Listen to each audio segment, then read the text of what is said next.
Hello and welcome back to Cold Blood Files. Today, we're diving into one of the most chilling true crime cases in America, where the line between a national hero and a cold-blooded killer was blurred by nothing more than a military uniform. A body is discovered under a lonely bridge. No witnesses. No murder weapon. Oddly enough, the man who reports it is a decorated Navy veteran. Soon after, 3 more female bodies are found, abandoned near railroad tracks, posed unnaturally, as if part of a grotesque display. Someone had killed them, and returned to admire their work. So who was the killer? A madman? A drifter? Or worse, someone no one ever suspected? A man with a gentle face, a calm smile, and a spotless service record trusted by the United States military. His name was John Eric Armstrong, once the pride of his family, a standout sailor on the famed USS Nimitz. But when the night came and his shipmates fell asleep, he entered a different world, one where only he and his helpless victims existed. A serviceman who didn't just fight battles at sea, but knew exactly how to strangle a woman, hide her corpse, and return to the scene later, like an artist revisiting his masterpiece. What turns a boy into a serial killer? Why did he target sex workers? And how did he go unnoticed for nearly a decade, until 2 women fought back and exposed the monster hiding in plain sight? In today's video, we'll trace Armstrong's path, from a fractured childhood to a global killing spree masked by military deployments. We'll reveal the darkness behind his smile, and the system that let him slip through the cracks. Because sometimes, the face of a killer isn't a stranger, it's the one you trusted the most. Part 1, A Shattered Childhood and the Birth of a Killer. If I could go back in time, I wish I had never been born. John Eric Armstrong, during an interrogation in 2001. There's an uncomfortable truth no one likes to admit: serial killers aren't always born in darkness. Sometimes, they're born right in the middle of the light, inside ordinary homes, surrounded by neighbors, schools, and Sunday dinners. But beneath that surface, a storm may be quietly brewing. John Eric Armstrong was one of those children. Born on November 23, 1973, in New Bern, North Carolina, John's childhood wasn't something to be remembered, it was something to survive.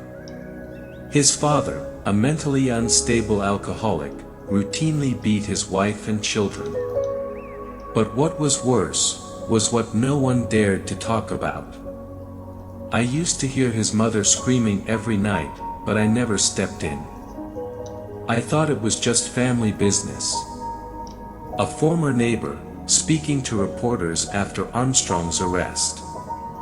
But the violence wasn't just physical. According to psychological reports later presented in court, Armstrong was sexually abused by his father for years, starting when he was just 5. It was a truth almost too horrifying to believe. Instead of playgrounds and birthday parties, John learned fear. He became withdrawn, anxious, and, perhaps most dangerously, convinced that he was somehow to blame. Shame, guilt, and helplessness followed him like a shadow. At school, John was the quiet kid in the corner. Teachers called him polite but oddly detached. He rarely made eye contact and avoided conversation altogether. He never looked anyone in the eye. Always kept his head down. Always distant. John's 7th grade English teacher. When John was 15, his father died of cancer. For many, that might have marked a fresh start. But for John, the pain didn't end, it simply changed form. He began showing signs of depression, self-harm, and once even attempted suicide by slitting his wrists in the bathroom. No one truly understood what was happening inside him. And worse, no one asked. But deep within that broken shell, a second version of John had begun to take shape. Silent. Calculated. Cold. I didn't feel anything anymore. No joy. No sadness. No fear. Everything inside me had already died. John stated in a psychiatric evaluation. He grew up with no love, no guidance, and most of all, no ability to trust. To John, people were just vessels of pain. And if they could hurt without consequences, maybe so could he. Perhaps this was where it began, Armstrong creating his own inner world, one where he held the power. One where the pain he endured could finally be reversed. A warped sense of justice he would later act upon. If I had to suffer while no one helped, then now I will be the one to cause pain. This time, I hold the knife. And with that mindset, joining the Navy wasn't a rescue mission, it was a one-way ticket into the nightmares he was about to script himself. Part 2, Joining the Navy, the perfect mask for darkness.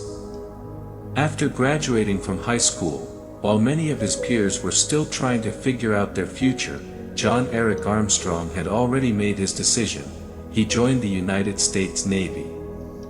On the surface, it looked like a turning point, a fresh start for a young man who had grown up in darkness. But in reality, it was the perfect camouflage for a predator waiting patiently to strike. A flawless disguise. The USS Nimitz, one of the U.S. Navy's most iconic aircraft carriers, was where Armstrong served for several years. To his fellow sailors, he was the model serviceman, obedient, hardworking, quiet. No one could have imagined that behind his gentle face was a mind slowly plotting how to satisfy his most twisted desires. John looked like a sweet, shy kid. We used to call him Opie, like the character from that old TV show. No one saw it coming. A former shipmate from the USS Nimitz. During long deployments, Armstrong traveled to various countries, Singapore, Hong Kong, Hawaii, and major port cities across the U.S. This constant mobility became his greatest weapon. Every place he went was unfamiliar territory, no one knew him, no one suspected him, and no one was tracing his steps. His victims always shared a common trait: they were sex workers. Women society often ignored. Women the police didn't prioritize. Women who, if they vanished, wouldn't be searched for very long. How he selected his victims. Armstrong didn't kill randomly. He studied, watched, and chose women he believed he could fully dominate. He would lure them under the guise of paying for sex, then take them to a secluded location, a motel, an empty lot, or even a temporary room he rented in the city. Then, his methods were nearly always the same. He strangled them, then positioned their bodies in sexually suggestive poses. Sometimes, he would return to the scene just to sit and silently admire his work. I wasn't angry. I wasn't excited. I just felt at peace. John Armstrong, in a post-arrest statement. These weren't crimes of passion or rage. They were rituals, every killing a carefully orchestrated ceremony that gave him a sense of power and control, a way to reclaim the dominance he had been robbed of as a child. No one suspected a thing. The most terrifying part. From 1992 to 1999, no one suspected Armstrong. He returned to the ship, carried out his duties like normal, played cards with fellow sailors, and even wrote loving letters home to his mother. One time, I saw him tear up reading a letter from his mom. No one thought someone like that could be a killer. A sailor who served alongside him. His military image, disciplined, respectable, clean-cut, allowed Armstrong to become one of the most dangerous serial killers hiding in plain sight. He didn't need to run. He didn't need to hide. All he had to do was wear his uniform, and the world believed he was harmless. But no one can wear a mask forever. In the early days of 2000, a body turned up, and Armstrong himself was the one who called the police. A new game had begun, only this time, he had placed himself on the board. Part 3, A Trail of Blood, The Murders Unfold. No one suspected the quiet sailor with the polite smile, but behind that face was a storm of violence waiting to be unleashed. Excerpt from Police Records, 2001. Once John Eric Armstrong had gotten his first taste of control, his first kill, something inside him shifted. It wasn't rage. It wasn't even revenge. It was cold calculation, a chilling calmness in the act of ending a life. And soon, one life wouldn't be enough. 1993, the first confirmed kill. While stationed in Singapore in 1993, Armstrong's desire crossed the line into action. His victim, a local sex worker. The exact details remain blurry, but authorities believe he lured her with charm and money, then strangled her in a secluded alley after intercourse. No scream, no trace, just silence. She begged for her life. I remember her eyes the most. But I didn't stop. I couldn't. Armstrong's later confession. The body was discovered days later, but no one suspected the American sailor. He boarded his ship and vanished from the country like a shadow at sunrise. 1997, another body, another country. By now, Armstrong had traveled with the Navy to Hong Kong, Thailand, and Israel, among other places. In each port, there were rumors, women disappearing, bodies found in rivers or behind hotels. But local investigations never tied the murders together. In Seattle, during shore leave, another woman's body was discovered in similar conditions, signs of strangulation, minimal struggle, and a chilling stillness to the way she was left, like a display. Police at the time had no leads. It was like he had a signature but no name. One Seattle detective years later, after connecting the dots. 1998, the kill that haunted him. In North Carolina, Armstrong reportedly picked up a young woman near a truck stop. She had a child, and in a rare moment of hesitation, he let her go after seeing the boys sleeping in the car. I couldn't do it, not with the kid there. But it stayed in my mind for months. Armstrong during his psychiatric evaluation. This was one of the only known times he didn't go through with the murder. But the dark urges didn't stop, they just evolved. 1999, the Detroit murders begin. After leaving the Navy and enrolling at Wayne State University in Detroit, Armstrong tried to live a normal life. He married, had a child, and even worked part-time. But beneath that suburban facade, the killer was reawakening. Between 1999 and 2000, a string of murders shocked Detroit streets.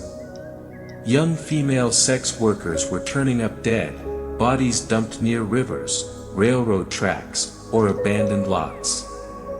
All bore the same signs: strangulation with hands or cords, no signs of robbery, and post-mortem posing. Victims included Wendy Jordan, 30 years old, Robin Brown 20 years old. Rose Marie Felt 32 years old. Kelly Jean Hood 30 years old. Monica Johnson 31 years old. Many of them had been reported missing only days before their bodies were found. The police noticed a pattern, but it wasn't until January 2, 2000, that the breakthrough came. The failed kill that exposed him. Armstrong attempted to strangle Devonna Nelson, but she managed to fight back and escape. She reported the assault to police, giving a detailed description of her attacker, a polite man, mid-20s, average build, Navy-style haircut. When Armstrong was questioned, he admitted to being with her but claimed she was lying. Police let him go, at first. Then, DNA from the crime scenes began to return, and all fingers pointed to one man.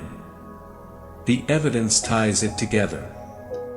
Hair and semen samples from multiple bodies matched Armstrong.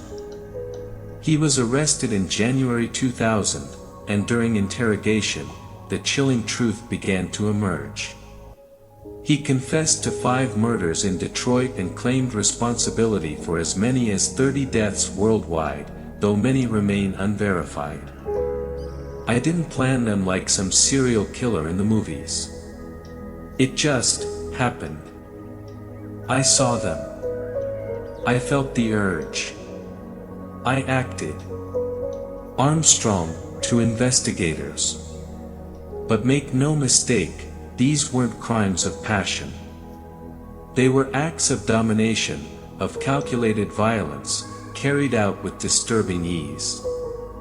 As the case unraveled, the full extent of his crimes, and the failure of systems to connect the dots across borders, became horrifyingly clear.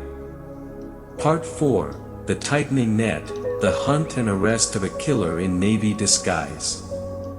At the time, the city of Detroit was like a ticking time bomb. A series of female bodies discovered in disturbing conditions left the community gripped by fear. The police didn't release all the details immediately, but internally, they knew this much: they were dealing with a highly dangerous serial killer, intelligent, experienced, and likely professionally trained. After 3 bodies were found within just a few days, a special task force was formed. Investigators reviewed every unsolved murder from previous years, stretching from North Carolina to Seattle, and even overseas locations like Thailand and Singapore, where U.S. Navy personnel had once been stationed. The findings sent chills down their spines. The victims were all sex workers, most had been strangled, and nearly all cases lacked witnesses or surveillance footage. But the true turning point came on the night of January 2, 2000. A woman named Wendy Jordan, a black sex worker in Detroit, was found dead near a set of train tracks. She had deep ligature marks around her neck, identical to the previous victims. But this time, the killer made a mistake. A witness came forward claiming they saw a tall white man in a baseball cap leaving the area with the victim not long before her death. And crucially, they remembered the license plate number. That car belonged to John Eric Armstrong. Police immediately issued an arrest warrant. But John showed no signs of panic. In the interrogation room, he sat calmly, his face expressionless, eyes cold and empty. When a detective asked, "Have you ever killed someone, John?" he simply smirked and replied, "If I did, you'd never find the bodies." But forensic science wasn't on his side. DNA from Wendy Jordan's body was a perfect match to John. When police searched his home, they discovered a thick notebook, not a diary of life events, but rather a log of women he had approached, described, and many names were crossed out. One investigator muttered, "This isn't a murder case anymore. This is a twisted hit list, compiled by a predator in uniform. Eventually, John Eric Armstrong cracked under the pressure. He confessed, "I've killed over 10 people. Some in Seattle, some in Singapore. I don't remember their faces anymore. Because to me, they were never human." When news of his confession broke, the public was horrified. How could someone like John, once praised for serving his country, turn out to be a living monster?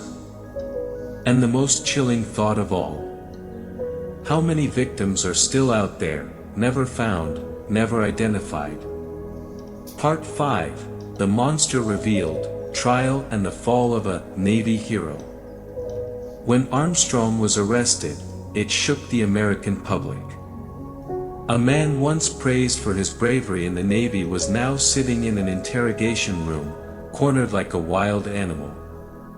Photos of him in uniform, once symbols of honor and patriotism, had turned into chilling reminders that monsters can wear the mask of heroes. His trial began in mid-2001.